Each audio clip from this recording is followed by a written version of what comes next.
I'm sitting by the floor-to-ceiling window of my downtown apartment, watching the city pulse beneath me, neon lights reflecting off the slick streets after a late summer rain. My silk blouse brushes my arms as I shift in my chair, coffee cooling in a chipped mug I've kept since college. Everything looks calm, organized, perfect, the way I've worked so hard to make my life appear. And yet, my phone buzzes on the marble countertop, an insistent vibration that makes my chest tighten. I pick it up, see the notification, and freeze. A news alert. Local entrepreneur's viral innovation makes national headlines. My heart skips a beat, and a flicker of something sharp, memory, shame, disbelief, slides through me. I stare at the screen, half expecting the headline to be a mistake. But no, there it is, my project, once ridiculed, dismissed, mocked by colleagues who called it naive, and by family who said I was wasting time. They laughed at the ideas I sketched on napkins and scrawled in notebooks. And now, the world is watching.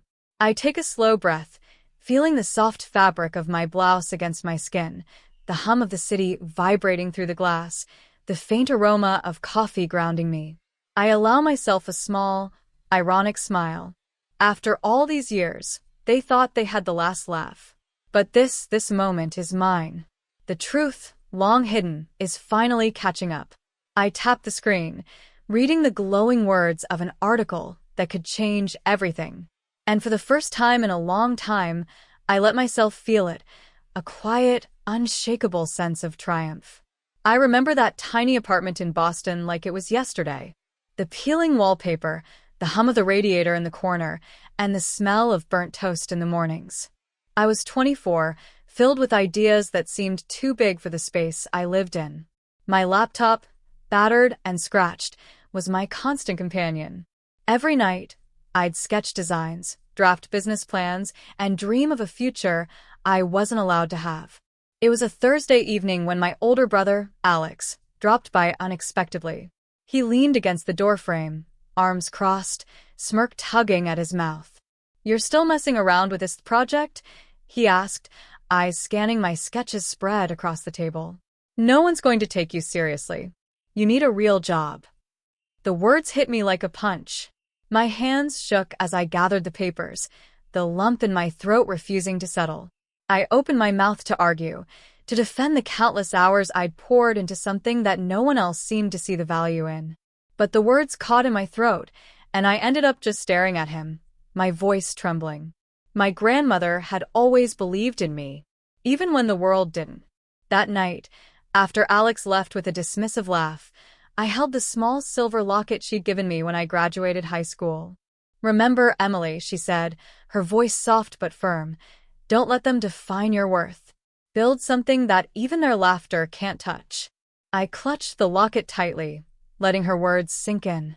I spent that night crying softly into my pillow, then wiping my tears and starting over. I told myself, they don't get to see the version of me that will rise. I would work in silence, learn, fail, and rise again, all on my terms. Every rejection, every mocking comment, every scoff became fuel. It wasn't about proving them wrong in the moment, it was about proving to myself that I could. By sunrise, I had made a decision. I would leave the familiar, step into uncertainty, and chase my vision. Alone if I had to. That locket pressed against my chest felt like a shield. And in that quiet, painful, determined moment, I understood one thing. My future wouldn't be dictated by those who couldn't see my potential. It would be written by me. I moved to New York that summer, a suitcase in one hand and the locket clutched in the other. The city was a blur of honking cabs, neon signs, and endless possibilities, each street whispering promises I wasn't sure I could reach. I rented a small studio in Brooklyn, barely bigger than a closet, but it was mine, a space where my ideas could breathe without judgment. The first few months were brutal. Freelance gigs barely paid the bills, and most of the time, I questioned if I had made a mistake. Every rejection email from a potential client felt like a replay of my brother's smirk, but each time, I reminded myself of my grandmother's words, "Don't let them define your worth." Slowly, Painstakingly, I carved out a niche for myself, designing projects that were bold, innovative, and unapologetically me. It was at a small industry conference that I met Rachel, a seasoned entrepreneur in the tech world. She had sharp eyes, a ready laugh, and a respect for talent that didn't care about age or gender. "You've got something real here," she said after I nervously presented a mock-up of my work. "Don't let anyone make you doubt it. Keep building. Keep pushing." Her words were a lifeline. She became my mentor, guiding me through the labyrinth of investors, client negotiations, and the subtle biases that still lingered in corporate spaces. Nights blurred into mornings. My hands ached from typing, sketching, coding, and planning. I learned to survive on minimal sleep, caffeine, and stubborn determination. There were moments when self-doubt gnawed at me, when the weight of isolation made me long for the comfort of my old life, but I never stopped. My first breakthrough came with a small client who believed in my vision, then another, and another. Each win was quiet at first, a whispered validation I didn't broadcast online. I didn't need applause. I just needed progress. I grew smarter, bolder, and more deliberate. Slowly, my project, once mocked, once dismissed, became a product people wanted, admired, and trusted. I watched from the shadows as the business world started to notice, yet I kept my personal life and modest beginnings hidden. My family still had no idea what I'd built, nor did the colleagues who had laughed at me. Every Instagram post was carefully curated, every update understated. They wouldn't see the empire I was quietly constructing. Not yet. And then came the moment when everything aligned. An invitation to a national conference, an opportunity to showcase my work on live television. I stood backstage, heart pounding, silk blouse pressed, hair in place, and my grandmother's locket warm against my chest. The years of rejection, of sleepless nights and invisible victories had led to this instant. I realized then that success was sweeter when it was unseen, nurtured in the quiet corners of perseverance. And as the cameras focused on the stage, I allowed myself a brief, private smile. Soon, the world would know, and those who had mocked me, the doubters, the dismissers, would finally have to reckon with the truth. The day they arrived, I felt a curious mix of anticipation and calm. My office was quiet, sunlight filtering through the tall windows, glinting off the polished surfaces, the modern art on the walls catching the light just right. Every detail reflected a version of me I had painstakingly built, successful, composed, unstoppable. The room smelled faintly of fresh coffee and mahogany. When the door opened, I saw Alex first. He froze mid-step, eyes scanning the space like he'd walked into someone else's life. Behind him, my old colleagues, those who once mocked my early drafts, who laughed at the naive ideas I had dared to pitch, hesitated at the threshold. Their confident airs faltered, replaced by a hesitant curiosity. I let them take it in. I watched as their gazes roamed over the awards displayed on sleek shelves, the prototype of my product glimmering under the soft light, the meticulously organized desk that bore the marks of years of dedication. The first flicker of recognition, the realization that the woman they had dismissed had carved something extraordinary, was written across every face. Then I spoke.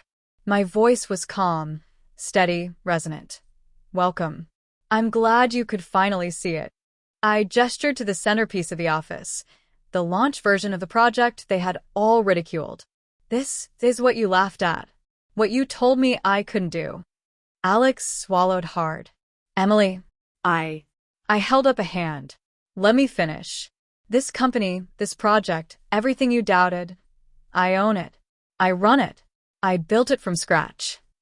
I let my eyes meet theirs, each glance carrying the weight of years of rejection, of whispered insults and rolled eyes. "And yes," I continued, voice softening slightly, "it's on the news tonight. National coverage. People are paying attention now." I saw the disbelief ripple through them. Some looked guilty, others shocked, a few unable to believe that the quiet, underestimated Emily they had known was standing before them as a leader, a creator, and an entrepreneur in control of a growing empire. Their questions tumbled out. awkward, and stammered. How did I do it? Who helped me? Why didn't I tell anyone? I let them ask, but I didn't rush to answer. Instead, I walked them through the journey they had missed, the nights alone, the failures, the mentorship that had believed in me when no one else would. I spoke of long hours and quiet victories, of every small triumph that had accumulated into the undeniable success they now saw before them. I watched as the scales fell from their eyes. Shame, amazement, even a tinge of regret flickered across their faces. They had expected a struggling, timid woman, maybe even someone who had given up entirely. Instead, they met a woman who had turned every insult, every mockery, and every dismissal into fuel. A woman who had built something that could not be ignored. By the time I finished, silence filled the room. The hum of the city below was distant. I felt the power of that moment, the sweet, quiet vindication that comes not from vengeance, but from simply existing, thriving, and refusing to let anyone else define your worth. And then finally I smiled. Not smugly, not cruelly, just a calm, confident acknowledgement of what I had earned and who I had become. The air in the office was thick with tension, but I felt nothing but clarity. For the first time in years, the balance had shifted. They had walked in expecting the timid, uncertain Emily they had once mocked, and now they were facing someone who not only survived their disbelief, but thrived in spite of it. I leaned against my desk, the familiar weight of the silver locket pressing against my chest, a grounding reminder of who I had been and who I had become. I'll make this simple, I said, voice steady. I'm willing to help, but on my terms. Alex flinched, and I met his gaze directly. You want to reconnect? Work with me? Learn from this? Fine. But you need to stop underestimating people, including yourself. You need to respect other people's efforts, and you need to stop letting your arrogance hold you back. Turning to my former colleagues, I continued, for those of you who laughed, dismissed, or belittled my work, you have a choice. You can stay stuck in the past, repeating the same toxic patterns, or you can grow. You can educate yourselves, learn your craft, and contribute meaningfully. But there is no room here for derision or doubt. I paused, letting the weight of my words settle. I'm offering mentorship, guidance, and support, but only if you are willing to change. No excuses, no nostalgia for the good old days when it was safe to mock. You have to earn respect, not demand it. I saw the hesitation, the flicker of shame, even the tiny spark of hope in their eyes. That's when I realized something crucial. True power isn't in control or revenge. It's in setting boundaries, in showing people the way forward without letting them drag you back into old pain. To be clear, I added softer now. I care about growth. I care about potential. But I will not bend to old patterns. If you want a place in my world, you need to meet the standards that define it. Respect, accountability, and effort. Those are the only conditions. Alex nodded slowly, swallowing his pride. The others shifted in their seats, some uneasy, some resolute. I let them feel the weight of that choice. Either evolve or remain in the shadow of what they had mocked. Finally, I straightened, taking a deep breath. I believe people can change. I believe you can grow. But I've spent too long proving myself to the world to let old patterns dictate my life. This is your chance to rise, but it's also your test. The next steps are yours to define. I'll be here to guide, but not to coddle. Not anymore. The room fell silent again, but this time it wasn't the silence of disbelief. It was the silence of reckoning. They had been given conditions, not ultimatums. Guidance, not punishment. And in that stillness, I felt the strength of a woman who had transformed mockery into mastery, rejection into resilience. I smiled to myself, quietly triumphant. The power was no longer in their hands. It had always been mine. Weeks passed, and the change I had set in motion began to show. Alex started taking small steps. He enrolled in a professional course he had long ignored, apologizing quietly for past arrogance. The colleagues who had once laughed at me now sought advice, approached me with respect, and took responsibility for their own growth. It wasn't instant transformation, but it was real, tangible, and enough. I watched from my office, sipping a cup of coffee, feeling the city hum beneath me. The locket rested against my heart as a reminder of every step I had taken, every tear shed, every sleepless night spent proving my worth, not for recognition, but for myself. The people who had mocked me weren't perfect, but they were moving, and I was no longer tethered to their doubt or derision. For the first time, I reflected fully on my journey. The pain had been sharp, sometimes unbearable, but it had forged me into the woman I had become. Confident, independent, resilient. I wasn't just surviving, I was thriving, and I had done it on my own terms. The news coverage, the awards, the recognition, they were satisfying, yes, but more than anything, they were markers of a deeper victory, the reclamation of my dignity, the quiet empowerment of a life built from perseverance. I allowed myself a small smile as I glanced around my office, noticing the subtle details that told the story of my growth. The framed sketches from early prototypes, the journals filled with notes, the locket glinting in the sunlight. I thought of my grandmother's words again. Don't let them define your worth. They had never defined it, and they never would. Every challenge, every mockery, every doubt had become a stepping stone, leading me to a life richer, fuller, and truer than I could have imagined.